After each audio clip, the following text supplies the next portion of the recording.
সাংবাদিক বন্ধুদের সবাইকে নমস্কার জানাই। আজকে মাননীয় মুখ্যমন্ত্রীর পৌরোহিত্যে আমাদের একটা ক্যাবিনেট বৈঠক সম্পন্ন হয়েছে এবং সকল মন্ত্রীদের উপস্থিতিতে একটা গুরুত্বপূর্ণ সিদ্ধান্ত এই ক্যাবিনেট বৈঠকে গ্রহণ করা হয়েছে, যেটা হচ্ছে ত্রিপুরা রাজ্যের কর্মচারীদের সঙ্গে যুক্ত। আপনারা জানেন যে 2021 সালে কর্মচারীদের প্রমোশন নিয়ে রাজ্য সরকারের একটা সিদ্ধান্ত গ্রহণ করা হয়েছিল যে অ্যাডহক ওয়ান টাইম প্রমোশন তাদেরকে প্রদান করা হয়েছে। কারণ সুপ্রিম কোর্টে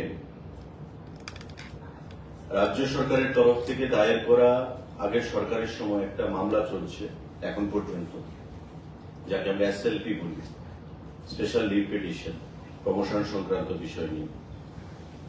তো স্বাভাবিকভাবেই যেহেতু সাবজুডাইজ ম্যাটার সুপ্রিম কোর্টে রয়েছে, তাই আমাদের সরকার গঠন হওয়ার পর 2021 সালে ad hoc promotion, one time promotion বিভিন্ন কর্মচারীদেরকে প্রদান করা হয় এবং এতে করে প্রায় 13,082 জনের উপর কর্মচারী বিভিন্ন লেভেলে জুন মাস পর্যন্ত অ্যাডহক প্রমোশন তারা গ্রহণ করেছে। কিন্তু আমরা দেখতে পেয়েছি সরকার বা মাননীয় মুখ্যমন্ত্রী যেটা উপলব্ধি করতে পেরেছেন যে এই কর্মচারীরা যারা সরকারের বিভিন্ন পলিসিকে বাস্তবে পরিণত করতে, ইমপ্লিমেন্ট করতে একটা গুরুত্বপূর্ণ ভূমিকা পালন করে থাকে এবং রাজ্যের উন্নয়নে এই কর্মচারীদের একটা বিশেষ ভূমিকা আমরা পরিলক্ষিত করি বা বরাবরই তারা আন্তরিকভাবে কাজ করে। এই অ্যাডহক প্রমোশন নিয়ে তাদের মধ্যে একটা দাবি ছিল, কারণ যারা অ্যাডহক প্রমোশন ওয়ান টাইম পেয়েছে এবং পরবর্তী সময় দেখা গেছে যে তারা রিটায়ারমেন্টে গেছে, রিটায়ারমেন্টে গিয়ে তারা লাস্ট যে পজিশনে থেকে প্রমোশন নিয়ে যে পজিশন থেকে তারা রিটায়ারমেন্টে গেছে, তারা ওই লাস্ট পজিশনে ফিনান্সিয়াল বেনিফিট পাচ্ছিল না। অর্থাৎ ধরুন আমি কোন দপ্তরের ডেপুটি ডিরেক্টর, আমি ডেপুটি ডিরেক্টর থেকে প্রমোশন নিয়ে জয়েন্ট ডিরেক্টর হলাম, অ্যাডহক প্রমোশন নিয়ে 2021 সালে।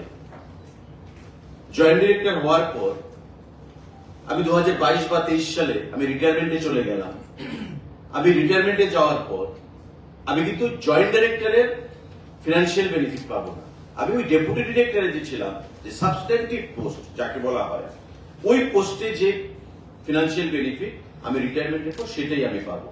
অর্থাৎ প্রমোশন নিয়ে আমি যে পজিশনে উন্নীত হয়েছি রিটায়ারমেন্টে যাওয়ার পর, সেই পজিশনে ফিনান্সিয়াল বেনিফিট আমি পাবো না, অর্থাৎ কর্মচারীরা পাচ্ছিল না। তো এমন প্রত্যেক দপ্তরে প্রত্যেক লেভেলের কর্মচারীরা যারা ওয়ান টাইম প্রমোশন নিয়েছেন, অ্যাডহক প্রমোশন, যারা রিটায়ারমেন্টে চলে গেছেন, তারা ফিনান্সিয়াল বেনিফিট থেকে বঞ্চিত হচ্ছে। মাননীয় মুখ্যমন্ত্রী বা আমাদের ক্যাবিনেট সরকার যত্ন সহকারে সে বিষয়টা নিয়ে আলোচনা করেছে এবং মাননীয় হাইকোর্টের রিটায়ার্ড জাস্টিস অরিন্দম লোধকে দিয়ে একটা কমিটি বানানো হয়। উনার রিকমেন্ডেশন চাওয়া হয়েছে যে বিষয়টা নিয়ে কি করা যেতে পারে, যেহেতু আইনি কিছু জটিলতা রয়েছে। তখন অরিন্দম লোধ সাহেব উনার রিকমেন্ডেশন প্রদান করেছেন এবং আজকের ক্যাবিনেটে সেটা সিদ্ধান্ত গ্রহণ করা হয়েছে যে 2021 সালে যে অ্যাডহক প্রমোশন চালু হয়েছিল, তাদেরকে যারা রিটায়ারমেন্টে গেছে বা অ্যাডহক প্রমোশনের বেনিফিট নিয়েছে, সমস্ত অংশের কর্মচারীদের প্রমোশনকে ট্রিট করা হবে রেগুলার হিসাবে। অর্থাৎ সমস্ত অংশের কর্মচারীরা, এই যে 13,082 আমি বললাম যে সংখ্যাটা, গত জুন মাসের 30 তারিখ পর্যন্ত যা ফিগার যে অ্যাডহক প্রমোশন তারা নিয়েছে, সমস্ত অংশের কর্মচারীরা যারা অ্যাডহক প্রমোশন নিয়েছে প্রত্যেকের প্রমোশনটাকে অ্যাডহক না রেখে সেটাকে রেগুলার হিসেবে ট্রিট করা হবে, but subject to the outcome of SLP. অর্থাৎ সুপ্রিম কোর্টে যে কেসটা চলছে, সুপ্রিম কোর্ট জাজমেন্ট কি দেবে সেটা আউটকামের উপর নির্ভর করবে। রাজ্য সরকার সিদ্ধান্ত নিয়েছে, এখন সুপ্রিম কোর্ট যদি পজিটিভ ভাবে বলে তবে পজিটিভ হবে, সুপ্রিম কোর্ট যদি নেগেটিভ ভাবে বলে সেটা নেগেটিভ হবে। কারণ সুপ্রিম কোর্টের উপর রাজ্য সরকার নয়, সুপ্রিম কোর্টকে সেই সিদ্ধান্ত জানাতে হবে। কিন্তু রাজ্য সরকার 21 সালে একটা সিদ্ধান্ত নিয়েছিল অ্যাডহকে, তাতে রিটায়ারমেন্টে যাওয়ার পর ফিনান্সিয়াল বেনিফিট থেকে বঞ্চিত হচ্ছিল কর্মচারী বন্ধুরা। আজকে দীর্ঘদিন বাদে আমরা দেখতে পেয়েছি কর্মচারীদের মধ্যে একটা দাবি ছিল যে আমাদেরকে অ্যাডহক দেওয়া হয়েছে, প্রমোশন দেওয়া হয়েছে, কিন্তু আমরা ফিনান্সিয়াল কোনো বেনিফিট পাচ্ছি না।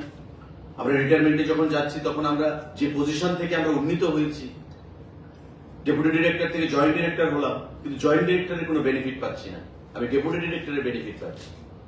এখন থেকে ওই সমস্ত অ্যাডহক প্রমোশন যারা বেনিফিটেড হয়েছেন, অ্যাভেল করেছেন, তাদের সেই সমস্ত প্রমোশনগুলো রেগুলার হিসেবে ট্রিট করা হবে, subject to the outcome of SLP. রাজ্য সরকার মাননীয় মুখ্যমন্ত্রীর পৌরোহিত্যে আজকে এই সিদ্ধান্ত, একটা বলিষ্ঠ সিদ্ধান্ত গ্রহণ করা হয়েছে, এবং আমরা ক্যাবিনেটের তরফ থেকে মাননীয় মুখ্যমন্ত্রীকে, মাননীয় অর্থমন্ত্রীকে, মুখ্য সচিবকে আমরা ধন্যবাদ জানাচ্ছি, যাতে করে কর্মচারীদের একটা দীর্ঘদিনে যে দাবি, আমরা প্রমোশন পেয়েছি, প্রমোশন নিয়ে যে একটা তাদের খাইশ ছিল বা তাদের একটা দাবি ছিল, বিগত আমলে সেটা কেস সুপ্রিম কোর্টে গেছে, আমাদের সরকার আসার পর অ্যাডহক প্রমোশন চালু করেছে, একটা লার্জ স্কেলের এমপ্লয়ি তাতে বেনিফিটেড হয়েছে, কিন্তু বেনিফিট পাওয়ার পরেও রিটায়ারমেন্টে গিয়ে তারা বেনিফিট পাচ্ছিল না। আজকের ক্যাবিনেট বৈঠকে এটা সিদ্ধান্ত হয়েছে যে এই যে বেনিফিট তারা নিচ্ছে বা যারা নিয়েছে সেটাকে রেগুলার হিসেবে ট্রিট করা হবে, subject to the outcome of SLP, special leave petition. Supreme কোর্টে যে মামলা চলছে, সেই মামলা আগামী কবে রায় দেবে, তার রায়ের গতি প্রকৃতির উপর অনেক কিছু নির্ভর করবে, কিন্তু রাজ্য সরকার থেকে যে সিদ্ধান্ত আমরা গ্রহণ করেছি। আজকে এটা ক্যাবিনেট বৈঠক কিছুক্ষণ আগে শেষ হয়েছে। সাংবাদিক বন্ধুরা, রাজ্যের কর্মচারীদের জন্য আমরা এই খুশির খবর, যারা রিটায়ারমেন্টে গেছেন অ্যাডহক প্রমোশন নিয়ে তাদের কাছে খুশির খবর, এবং যারা ইন সার্ভিসে রয়েছেন, রিটায়ারমেন্টে যাননি কিন্তু চাকরিতে রয়েছেন, হয়তো 5 বছর, 10 বছর, 15 বছর আরো চাকরির জীবন রয়েছে, তারাও ফিনান্সিয়াল বেনিফিট পাচ্ছেন, এবং এই ফিনান্সিয়াল বেনিফিটটা তারা পাবেন।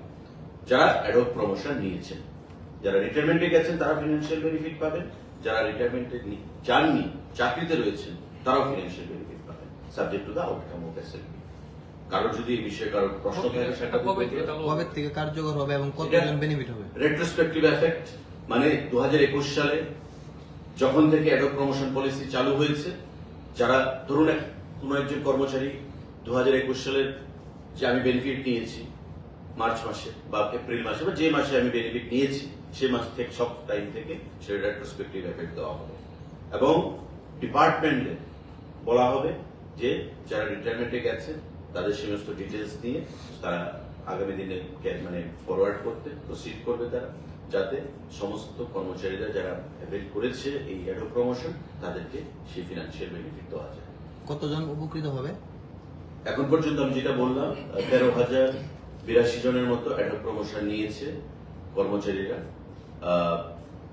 জুন মাসে, এই 2025-এ জুন 30 জুন পর্যন্ত তারা বেনিফিটেড হবে। অর্থাৎ যারাই অ্যাডহক প্রমোশন নিয়েছে, সংখ্যাটা আরো বাড়বে, অনেক বাড়বে, যারাই অ্যাডহক প্রমোশন নিয়েছে তারা এই সমস্ত ধরনের বেনিফিট তারা পাবে, রেট্রোস্পেক্টিভ এফেক্ট দেওয়া হচ্ছে। ঠিক আছে, থ্যাংক ইউ ভেরি মাচ।